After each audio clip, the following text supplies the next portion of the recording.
India गठबंधनની બેઠક ચાલી રહી છે। મલ્લિકાર્જુન ખડગેના નિવાસ સ્થાને हमारा संवाददाता अजय यादव ત્યાંથી જોડાઈ ગયા છે। अजय, क्या कुछ चर्चा हो सकती है इस बैठक में?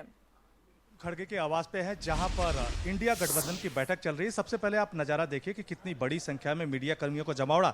जिस तरह से प्रधानमंत्री आवास के बाहर लगा हुआ था उसी तरह से यहाँ पे भी लगा हुआ है और पूरे देश के मीडिया कर्मियों की नज़र है कि आखिर इंडिया गठबंधन किस रणनीति के साथ आगे बढ़ेगा। क्योंकि एक तरफ जहाँ प्रधानमंत्री आवास पे जो बैठक हुई है उस बैठक में जो एनडीए घटक दल के जितने भी सदस्य हैं सब लोगों की तरफ से प्रधानमंत्री नरेंद्र मोदी में अपना समर्थन व्यक्त किया गया और साथ ही साथ उनको अपना समर्थन पत्र सौंपा गया और कहा जा रहा है कि जल्द से जल्द प्रधानमंत्री नरेंद्र मोदी की कोशिश होगी वो राष्ट्रपति के पास जाकर के अपना समर्थन पत्र सौंपें और साथ ही साथ जल्द से जल्द वो शपथ लें।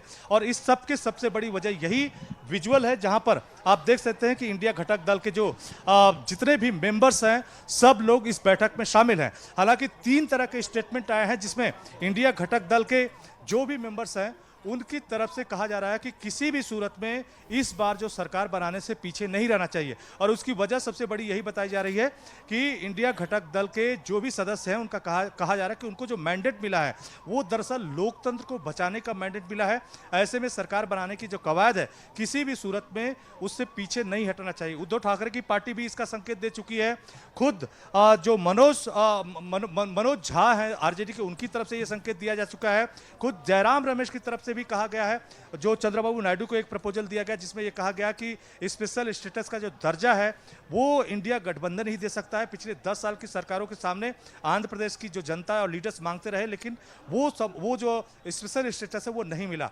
तो इंडिया गठबंधन की कोशिश है कि किसी भी सूरत में जो चंद्रबाबू नायडू हैं, नीतीश कुमार हैं, आरएलडी के जो जयंत चौधरी हैं उनको अपने पाले में किया जाए और कुछ निर्दलीयों के सहारे सरकार बनाया जाए। लेकिन अभी ये लगता है चूंकि प्रधानमंत्री नरेंद्र मोदी काफी एक्टिव हो चुके हैं, जो एनडीए घटक दलों के साथ बैठक हुई है वो काफी सकारात्मक रही हुई है। तो ऐसे में आखिर दूसरा ऑप्शन क्या हो सकता है? तो कहा जा रहा है कि पहले तौर पे इंडिया गठबंधन कहीं न कहीं नीतीश और जो चंद्रबाबू नायडू हैं उनको अपने पाले में लाने की कोशिश करेगा। लेकिन अगर उसमें वो सफल नहीं होता है तो आगे की रणनीति बनाई जाएगी। जैसा कि आपको याद होगा कि बिहार में जब नीतीश कुमार और तेजस्वी यादव मिलकर सरकार बना रहे थे तब भी नीतीश कुमार अंतिम समय तक तेजस्वी यादव के साथ दिखाई दे रहे थे, लेकिन अंत में भारतीय जनता पार्टी के साथ जाकर के उन्होंने सरकार बनाई। तो ऐसे में नीतीश कुमार को लेकर के काफी आशा व्यक्त की जा रही है कि अभी नहीं तो हो सकता है कि कल भी नीतीश कुमार इंडिया गठबंधन के पाले में आ सकते हैं। तो कई तरह की रणनीति है जिसको लेकर के इंडिया गठबंधन का मंथन चल रहा है। और तीसरी भी एक बात आई है कि इसी सब के बीच कहीं न कहीं जो महाराष्ट्र है वहां भी सुगबुगाहट तेज हुई है और उद्धव ठाकरे की कोशिश है कि जो भी घटक दल एनसीपी से टूट करके या जो शरद पवार गुट से टूट करके या उद्धव ठाकरे के गुट से टूट करके अलग हुए हैं उनको वापस लाया जाए और महाराष्ट्र में भी महाविकास आघाड़ी की एक बार सरकार बनाई जाए। तो उसको भी लेकर के जो सोशल मीडिया है उसमें काफी जो ट्वीट है वो ट्रेंड जो है काफी वायरल हो रहे हैं। तो कई तरह के एंगल है, कई तरह की चीजें हैं, लेकिन इंडिया गठबंधन के घटक दल के भी लोग ये चाहते हैं कि जो मैंडेट मिला है वो कहीं न कहीं मोदी के खिलाफ मिला है और लोकतंत्र बचाने के लिए मिला है। इसी आर्गुमेंट के साथ इंडिया घटक दल के जो भी मेंबर्स हैं सभी लोग कहीं न कहीं सरकार बनाने की कवायद में किसी भी सूरत में पीछे नहीं रहना चाहते हैं। हालांकि ममता बनर्जी का क्या रुख है उसके बारे में कहा जा रहा है कि उनके जो डेलीगेट्स हैं वो यहाँ पे आए हुए हैं वो कहीं से भी दूरी नहीं बनाई हुई है, लेकिन ये जरूर है कि वो देखना चाहती हैं कि क्या इंडिया गठबंधन जो अपनी सरकार बनाना चाहता है उस कवायद में वो कितना सफल हो पाता है। तो फिलहाल 6 बजे ये बैठक शुरू हुई है और कह सकते हैं कि 42 मिनट का वक्त हो चुका है और 42 मिनट से ये बैठक चल रही है, जबकि एनडीए की जो बैठक है वो करीब 1 घंटा 20 मिनट चली थी और उसमें एक तरह से जो 292 सदस्य हो सकते हैं उनके सभी लोगों का जो समर्थन पत्र है एक तरह से प्रधानमंत्री नरेंद्र मोदी के पास पहुंच चुका है।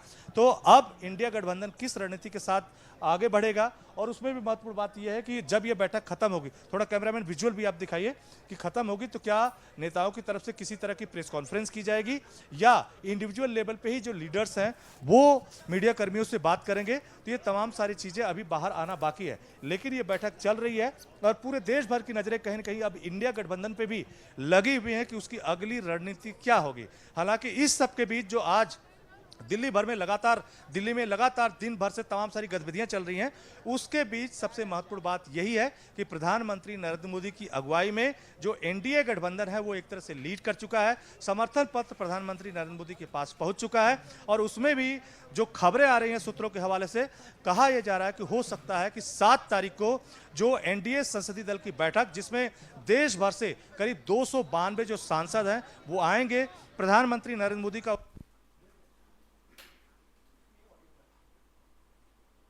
બિલકુલ બિલકુલ અજય, એટલે આ બેઠકો અત્યારે ચાલી રહી છે।